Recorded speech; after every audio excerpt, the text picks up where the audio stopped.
যুক্তরাষ্ট্রে মুখোশ পরে নারী শিক্ষার্থীকে আটকের জেরে বিতর্ক। হেফাজতে নেয়ার পর দেখানো হয় গ্রেপ্তার।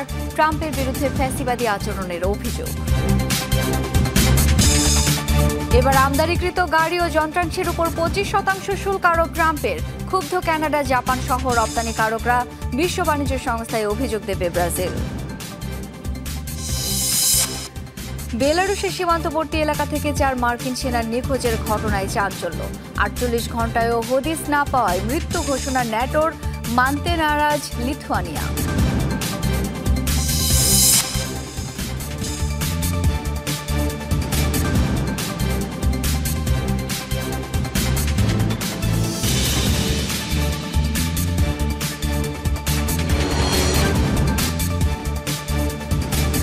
দর্শক, আমন্ত্রণ যমুনা ডেস্কে। এতক্ষণ শিরোনাম দেখছিলেন, সাথে আছি আমি শাওন দত্ত।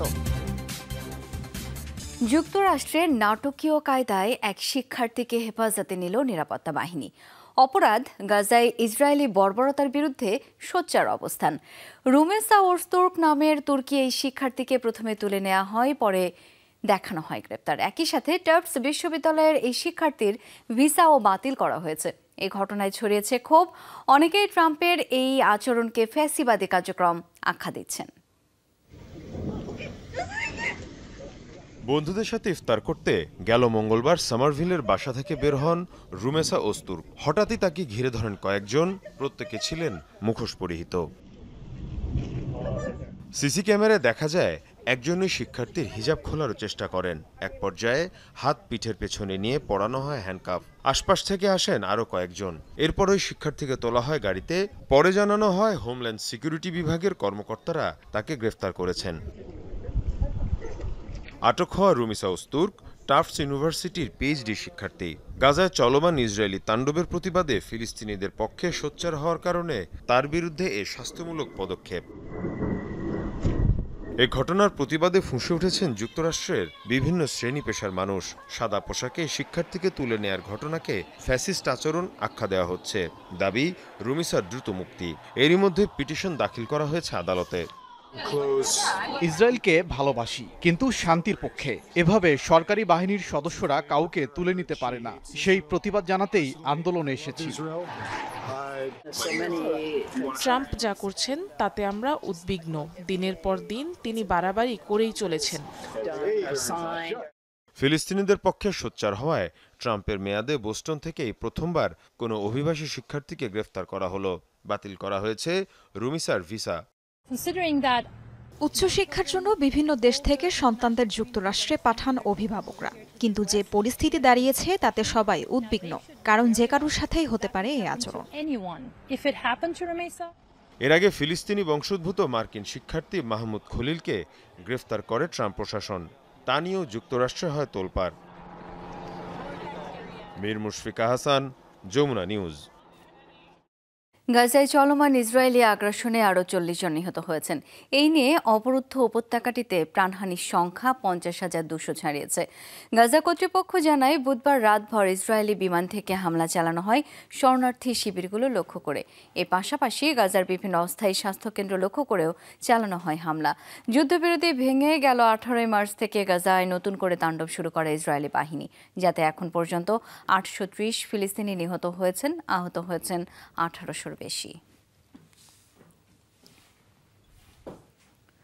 এবার ইসরায়েলি হামলায় প্রাণ গেল এক হামাস মুখপাত্রের। বৃহস্পতিবার উপত্যকার উত্তরাঞ্চলীয় এলাকায় বিমান হামলায় নিহত হন আবদেল লতিফ আল কানোয়া। হামলার সময় শরণার্থীদের তাঁবুর ভেতরে অবস্থান করছিলেন তিনি। বিষয়টি নিশ্চিত করেছে হামাস পরিচালিত আল আকসা টিভি। নিহত হামাস মুখপাত্র আবদেল লতিফ ফিলিস্তিনি স্বাধীনতাকামী গোষ্ঠীটির রাজনৈতিক সভার সদস্য ছিলেন। বিভিন্ন ইস্যুতে গোষ্ঠীটির সিদ্ধান্তের সাথেও জড়িত ছিলেন তিনি। চলতি সপ্তাহে ইসরায়েলি হামলায় প্রাণ যায় আরও এক হামাস নেতার।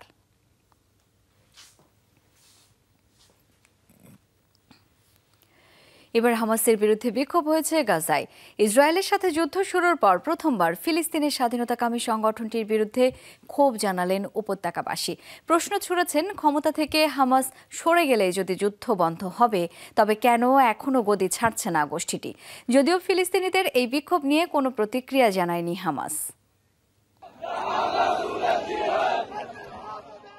ইসরায়েলি আগ্রাসনের বিরুদ্ধে নয়, বেথলাহিয়া সহ গাজার উত্তরাঞ্চলের বিভিন্ন স্থানে এই বিক্ষোভ স্বয়ং ফিলিস্তিনের স্বাধীনতাকামী সংগঠন হামাসের বিরুদ্ধে, যেখানে অংশ নেন শত শত ফিলিস্তিনি। হামাস বেরিয়ে যাও, সন্ত্রাসী গোষ্ঠী হামাস স্লোগানের ব্যানারে রাস্তায় নামেন ফিলিস্তিনিরা। আমরা না খেয়ে মরতে চাই না স্লোগানে বিক্ষোভ কর্মসূচিতে অংশ নিয়েছিল শিশুরাও। যুদ্ধবন্ধে গাজার ক্ষমতা থেকে হামাসকে সরে যাওয়ার দাবি জানান তারা। জাবালিয়ার শরণার্থী শিবিরের সামনেও মিছিল করেন গাজাবাসী। হামাসকে বলতে চাই, আমরা ক্লান্ত, আমরা আর যুদ্ধ চাই না। এই যুদ্ধে আমি পঙ্গু হয়ে গেছি। মানুষের থাকার জায়গা নেই, পরিবারের জন্য খাবার নেই। এই যুদ্ধ বন্ধ করো। বিশ্লেষকরা বলছেন, প্রায় 17 মাসেও গাজায় বেসামরিকদের ওপর ইসরায়েলি হামলা বন্ধ ও আইডিএফের হাতে বন্দী ফিলিস্তিনিদের মুক্তি না হওয়ায় সাধারণ নাগরিকদের কাছে আস্থা হারাতে বসেছে হামাস। হামাসের জন্য খুবই স্পর্শকাতর সময় এটি। চারিদিক থেকে চাপ আসছে, তার উপর নিজ দেশের নাগরিকদেরই এই বিক্ষোভ কর্মসূচি। ফিলিস্তিনিদের ক্ষোভ এখন চূড়ান্ত পর্যায়ে চলে গেছে। তবে হামাস নিজেদের স্বার্থের আগে জনগণের দিকটা চিন্তা করবে কিনা এটা সময় বলে দিবে।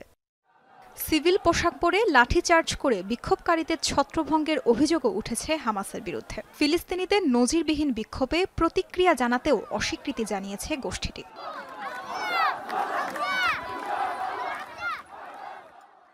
প্রতিদ্বন্দ্বী সংগঠন ফাত্তাকে নির্বাচনে হারিয়ে 2007 সাল থেকে গাজাকে এককভাবে শাসন করে আসছে হামাস। তাজরিয়ান সোবহান, যমুনা নিউজ। লাগাতার 1.5 সপ্তাহ ধরে ইয়েমেনে চলছে যুক্তরাষ্ট্রের হুতি বিরোধী অভিযান। আবারও দেশটির হুতি নিয়ন্ত্রিত এলাকাগুলোয় বিমান হামলা চালিয়েছে ওয়াশিংটন। বুধবার হামলার বিষয়টি নিশ্চিত করে একাধিক হুতি নিয়ন্ত্রিত গণমাধ্যম। তবে এখনও হতাহতের বিষয়ে কোনো তথ্য পাওয়া যায়নি। রাজধানী সানার উত্তর ও দক্ষিণাঞ্চল লক্ষ্য করে চলে হামলা। এক স্থানে দফায় দফায় ফেলা হয় বোমা। অন্তত 7 দফায় চলে বিমান হামলা। হুতি বিরোধী অভিযানের নামে গেল 15 মার্চ থেকে ইয়েমেনে হামলা চালাচ্ছে যুক্তরাষ্ট্র, যাতে বেশ কয়েকজন হুতি নেতা সহ প্রাণ গেছে অর্ধশতাধিক মানুষের।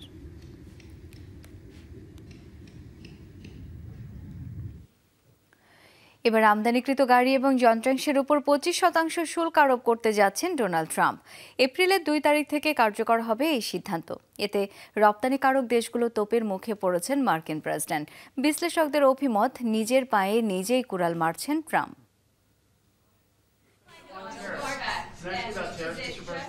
নতুন নির্বাহী আদেশে সই করে আবারও সমালোচনার মুখে ডোনাল্ড ট্রাম্প। এবার আমদানিকৃত গাড়ি এবং যন্ত্রাংশের ওপর 25% শুল্ক আরোপ করলেন মার্কিন প্রেসিডেন্ট। আগামী 2 এপ্রিল থেকে কার্যকর হতে যাচ্ছে এই সিদ্ধান্ত।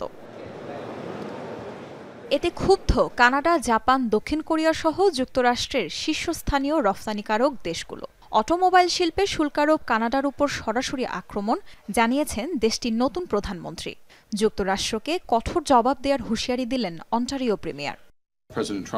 ট্রাম্পের সিদ্ধান্ত সরাসরি অটোয়ার উপর আক্রমণ। কানাডার ব্যবসায়িক প্রতিষ্ঠান এবং শ্রমিকদের পাশে আছে। মার্কিন প্রেসিডেন্টের সাথে একটা বৈঠক হওয়া জরুরি।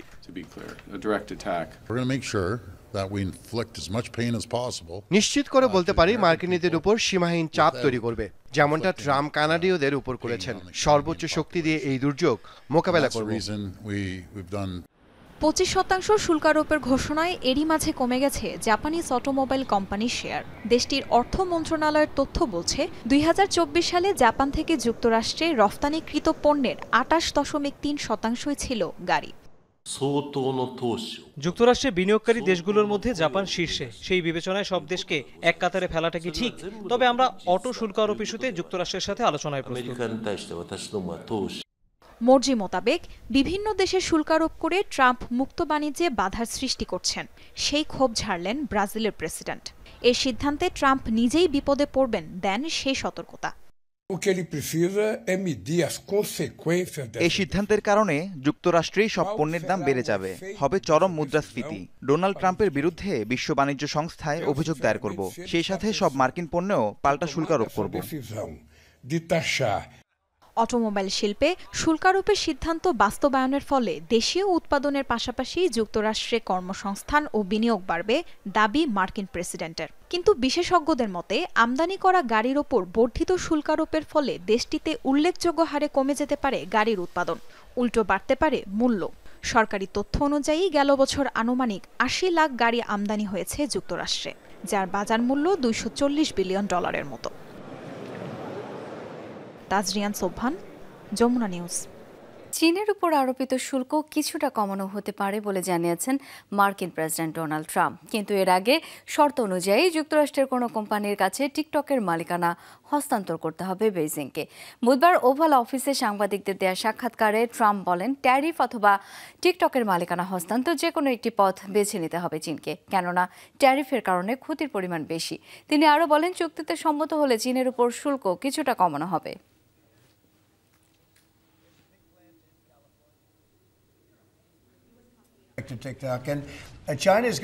চীনের সাথে দ্রুত একটা চুক্তিতে আসব।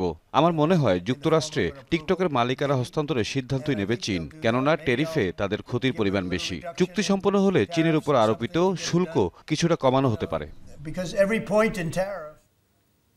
ফাঁস হওয়া গ্রুপ চ্যাটে কোনো গোপন তথ্য ছিল না বলে দাবি করেছেন হোয়াইট হাউসের প্রেস সেক্রেটারি ক্যারোলিন লেভিট। বুধবার সাংবাদিকদের এক প্রশ্নের জবাবে লেভিট দাবি করেন, এরই মধ্যে বিষয়টি স্পষ্ট করেছেন মার্কিন প্রতিরক্ষা মন্ত্রী।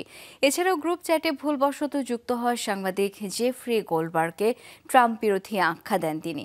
সম্প্রতি মেসেজিং অ্যাপ সিগন্যালে ইয়েমেনে হামলা পরিকল্পনার জন্য খোলা একটি চ্যাট গ্রুপে ভুলবশত যুক্ত করা হয় দ্য আটলান্টিকের সাংবাদিক জেফ্রিকে। এতে তোপের মুখে পড়েন যুক্তরাষ্ট্রের প্রতিরক্ষা মন্ত্রী সহ বেশ কয়েকজন নিরাপত্তা কর্মকর্তা।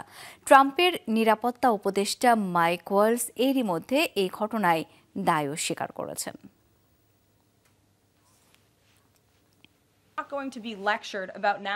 প্রতিরক্ষা মন্ত্রী এক বিবৃতিতে বলেছেন, গ্রুপ চ্যাটটিতে কোনো গোপন তথ্য ছিল না। আপনি কাকে বিশ্বাস করবেন? মার্কিন সিনেটে নির্বাচিত দেশের সম্মানের জন্য কাজ করা প্রতিরক্ষা মন্ত্রীকে, নাকি জেফ্রি গোল্ডবার্গকে, যিনি একজন ডেমোক্র্যাট এবং ট্রাম্প বিরোধী সাংবাদিক? রহস্য কাটছে না লিথুয়ানিয়ায় নিখোঁজ 4 মার্কিন সেনাকে ঘিরে। লাপাত্তা হওয়ার 48 ঘন্টা পেরিয়ে গেলেও মেলেনি কোনো হদিস। কোনো প্রমাণ না পেলেও ন্যাটো ওই 4 সেনাকে মৃত ঘোষণা করেছে, তবে এই দাবি উড়িয়ে দিয়েছে লিথুয়ানিয়া। মঙ্গলবার স্থানীয় সময় বিকেলে মহড়া চলাকালীন হঠাৎই বেলারুশ সীমান্তবর্তী এলাকা থেকে নিখোঁজ হয় মার্কিন সেনাদের সাঁজোয়া যানটি। পূর্ব লিথুয়ানিয়ার সীমান্তবর্তী এক অঞ্চলে ন্যাটোর অন্যান্য বাহিনীর সাথে নিয়মিত মহড়া করছিল মার্কিন সেনারা। এ সময় হঠাৎ করেই উধাও হয়ে যায় 4 মার্কিন সেনাকে বহনকারী M88 হারকিউলিস মডেলের একটি সাঁজোয়া যান। বেলারুশ সীমান্ত থেকে মাত্র 10 কিলোমিটার দূরত্বে হাওয়া হয়ে যায় সাঁজোয়া যানটি। রহস্যজনক এ ঘটনার 2 দিন পেরিয়ে গেলেও এখনও কোনো হদিস মেলেনি নিখোঁজ 4 সেনার। সন্ধান পেতে চলছে জোরালো অভিযান। অন্যান্য দেশের বাহিনীর পাশাপাশি তৎপর সীমান্তরক্ষীরা। হেলিকপ্টারের সাহায্যও নেওয়া হচ্ছে তল্লাশি অভিযানে। এদিকে এক্স হ্যান্ডেলে এক পোস্টে জলাশয়ে ডুবন্ত অবস্থায় সাঁজোয়া যানটির পাওয়ার দাবি করে মার্কিন সামরিক বাহিনী।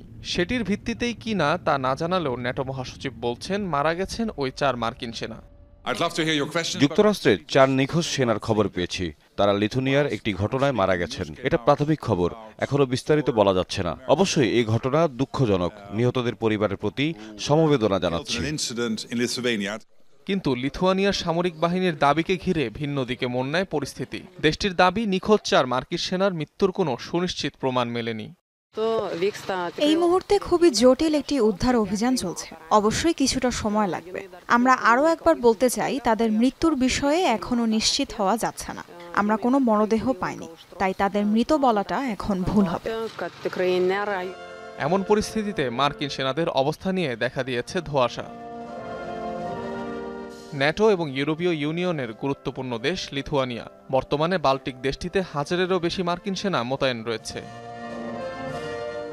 অনিক রহমান, যমুনা নিউজ। প্রশিক্ষণ চলাকালীন ফ্রান্সের 2টি যুদ্ধ বিমানের মুখোমুখি সংঘর্ষের ঘটনা ঘটেছে। এতে অবশ্য কোনো প্রাণহানির ঘটনা ঘটেনি। মঙ্গলবার দেশটির প্রতিরক্ষা মন্ত্রণালয় জানায়, পূর্বাঞ্চলের একটি বিমান ঘাঁটির কাছে সংঘর্ষের পর বিধ্বস্ত হয় আলফা জেটের 2টি বিমান। সংঘর্ষের আগেই 2 পাইলট সহ 3 জনকে বের করে আনা হয়। সামাজিক মাধ্যমে ছড়িয়ে পড়া ভিডিওতে দেখা যায় 6টি বিমান মহড়া চালাচ্ছে, যার মধ্যে 2টি বিভিন্ন কৌশল প্রদর্শনের সময় সংঘর্ষে জড়ায়। পরে আশপাশের এলাকায় ধ্বংসস্তূপ ছড়িয়ে ছিটিয়ে পড়ে। দুর্ঘটনার কারণ অনুসন্ধানে এরই মধ্যে তদন্ত শুরু হয়েছে। কৃত্রিম বুদ্ধিমত্তা এআই প্রযুক্তি ব্যবহার করে তৈরি আত্মঘাতী ড্রোনের পরীক্ষা চালানো হয়েছে উত্তর কোরিয়ায়। মহড়ায় উপস্থিত ছিলেন দেশটির সর্বোচ্চ নেতা কিম জং উন। বৃহস্পতিবার উত্তর কোরিয়ার রাষ্ট্রীয় সংবাদ মাধ্যম KCNA প্রকাশ করেছে কিমের ছবি। আধুনিক সমরাস্ত্র ভাণ্ডার উন্নয়নে সবচেয়ে গুরুত্বপূর্ণ মনুষ্যবিহীন নিয়ন্ত্রণ ও এআই প্রযুক্তি ব্যবহারের সক্ষমতা, এমন মন্তব্য করেছেন কিম। উত্তর কোরিয়ার তৈরি নতুন প্রযুক্তির ড্রোন ভূমি ও সাগরে কৌশলগত লক্ষ্য শনাক্ত ও শত্রুপক্ষের গতিবিধিতে নজরদারি চালাতে পারে। গোয়েন্দা কাজে ব্যবহারের কিছু নতুন ডিভাইস, ইলেকট্রনিক জ্যামিং ও অ্যাটাক সিস্টেম পরিদর্শন করেন কিম। KCNA প্রকাশিত ছবিতে দেখা যায় একটি সাধারণ ফাইটার জেটের চেয়েও বড় আকৃতির ড্রোন রয়েছে উত্তর কোরিয়ার ভাণ্ডারে। একটি 4 ইঞ্জিনের বড় এয়ারক্রাফট ও রাডার ডোমও দেখা যায়। এখনো পুরোপুরি নিয়ন্ত্রণে আসেনি দক্ষিণ কোরিয়ার দাবানল। আগুনে পুড়ছে উলসান শহরের পাহাড়ি বনাঞ্চল। প্রাণ হারিয়েছেন 26 জন। ইয়ংদেওক শহরের ন্যাশনাল পার্কেও ছড়িয়েছে আগুন। কর্তৃপক্ষের সংখ্যা পুরো পার্কে আগুনে পুড়ে যাবে। বুধবার পর্যন্ত 6টি স্থানে আগুন নিভিয়েছে ফায়ার সার্ভিস। সরে যাওয়ার নির্দেশ দেওয়া হয়েছে 28,000-এর বেশি বাসিন্দাকে। পুড়ে ছাই 82,000 একর বনাঞ্চল। ঝোড়ো বাতাস, শুষ্ক আবহাওয়ার কারণে আগুন নিয়ন্ত্রণে আনতে বেগ পেতে হচ্ছে ফায়ার সার্ভিসের।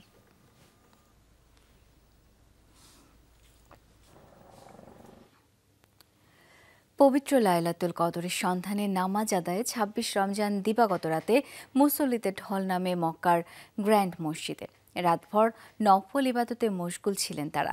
বুধবার প্রায় 1,80,000 ফিলিস্তিনি জড়ো হন জেরুজালেমের পবিত্র আল আকসা মসজিদে। প্রবেশে ইসরায়েলি বাহিনীর কড়াকড়ির জেরে ব্যাপক ভোগান্তি হলেও ছিল না সহিংসতা।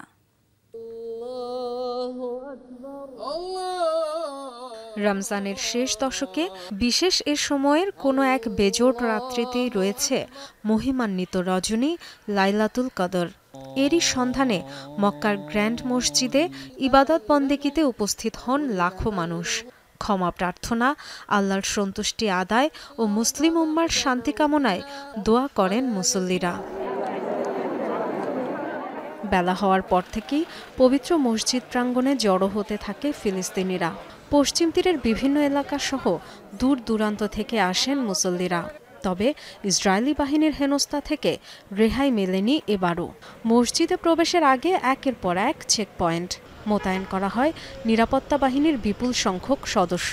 তল্লাশির কবলে সাধারণ মুসল্লিরা। ঘণ্টার পর ঘণ্টা অপেক্ষা করে গেট পার হতে হয়ে যায় বিকেল। চেকপয়েন্টে ভীষণ ভোগান্তি হয়েছে। 3 ঘন্টা দাঁড়িয়ে থেকে ঢোকার সুযোগ পেয়েছি। অনেক গেট বন্ধ করে রেখেছে। যেদিন আল আকসায় প্রবেশের অনুমতি পেলাম, কি যে আনন্দ হয়েছে, কেঁদে ফেলেছিলাম। দুপুর 12:30 থেকে দাঁড়িয়ে আছি, এখন 2:30 বাজে। কেউ কেউ বলছে 3টায় খুলবে। যখন চাই তারা হয়রানি করে, যখন ইচ্ছা হয় গেট খোলে। মনে হচ্ছে তারা আমাদের সন্ধ্যা পর্যন্ত এখানে দাঁড় করিয়ে রাখবে।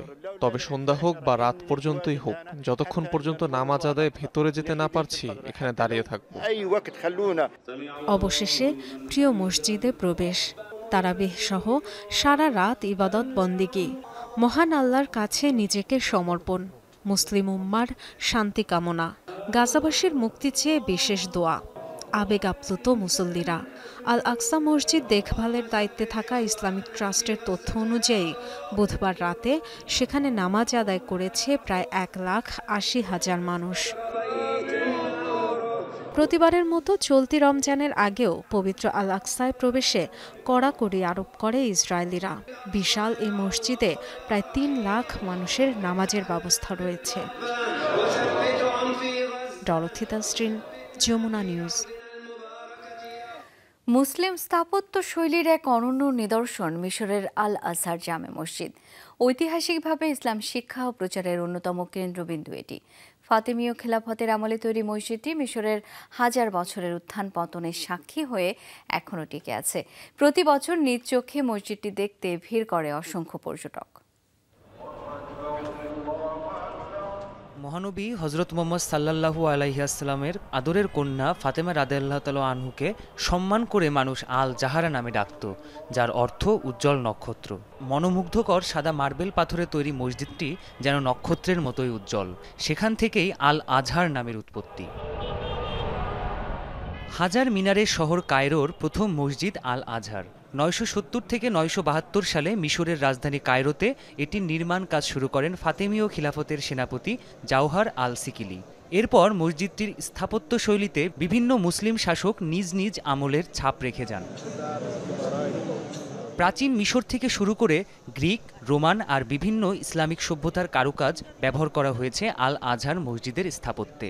এর মধ্যে উসমানীয়দের তৈরি গম্বুজ মামলুকদের মিনার অন্যতম। শুরুতে নামাজের স্থান ও উঠান নির্মিত হয়। কালে কালে মূল কাঠামো ঠিক রেখে এখনকার সুবিশাল মসজিদের রূপ পায় আল আজহার। বর্তমানে প্রায় 20,000 মানুষ একত্রে নামাজ পড়তে পারেন এই মসজিদে। শুধু ধর্মীয় প্রতিষ্ঠান হিসেবেই নয়, ইসলামী শিক্ষার প্রসারেও অবদান রয়েছে মসজিদটির। প্রতিষ্ঠার কিছু বছর পর 35 জন আলেম এখানে কোরআন হাদিস বিষয়ে শিক্ষাদান শুরু করে। পরবর্তীতে অর্থনীতি, বিজ্ঞান, দর্শনের মতো বিষয় অন্তর্ভুক্ত করা হয়। এই শিক্ষা কার্যক্রমই একসময় প্রসিদ্ধ আল আজহার বিশ্ববিদ্যালয়ে পরিণত হয়। বহু চড়াই উতরাই পার করে এখনও সগর্বে দাঁড়িয়ে আল আজহার মসজিদ পেয়েছে ইউনেস্কো ওয়ার্ল্ড হেরিটেজ সাইটের স্বীকৃতি। ইসলামী শিক্ষা ও সভ্যতার এ প্রাণকেন্দ্রে প্রতিবছর লাখো পর্যটকের সমাগম হয়। প্রাণপ্রতিম কুণ্ডু, যমুনা নিউজ। এবার সরকারের বিরুদ্ধে বয়কটের ডাক দিল তুরস্কের বিক্ষোভকারীরা। ইস্তাম্বুলের মেয়র এক্রেম ইমামোগলুকে গ্রেপ্তারের প্রতিবাদে সরকারপন্থী বিভিন্ন প্রতিষ্ঠান, কফি চেইন, টেলিভিশন চ্যানেল সহ সব প্রতিষ্ঠান বয়কটের আহ্বান জানানো হয়েছে। এমনকি সরকারপন্থী হিসেবে পরিচিত বিভিন্ন ব্যবসা প্রতিষ্ঠানের সামনে প্রতিবাদ কর্মসূচিও পালন করেছে ইমামোগলু সমর্থকরা। এদিকে বিক্ষোভ দমনে এখনও ধরপাকড় চালানো হচ্ছে। টিয়ার গ্যাস, জল কামান ছুড়েও আন্দোলনকারীদের দমাতে পারছে না নিরাপত্তা বাহিনী। গত এক সপ্তাহ ধরে বিক্ষোভে উত্তাল তুরস্ক। দুর্নীতি ও সন্ত্রাসবাদে জড়িত থাকার অভিযোগে ইমামোগলুকে গ্রেপ্তারের পর এবার ইস্তাম্বুলের মেয়র পদ থেকেও তাকে অপসারণ করেছে দেশটির স্বরাষ্ট্র মন্ত্রণালয়।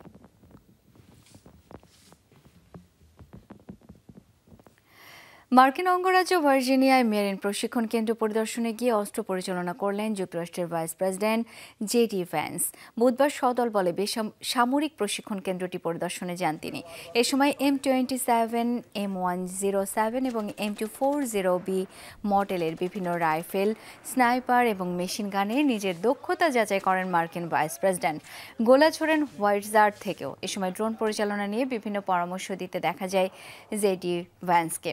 পরে মেরিন সদস্যদের সাথে একসাথে খাবার গ্রহণ করেন তিনি।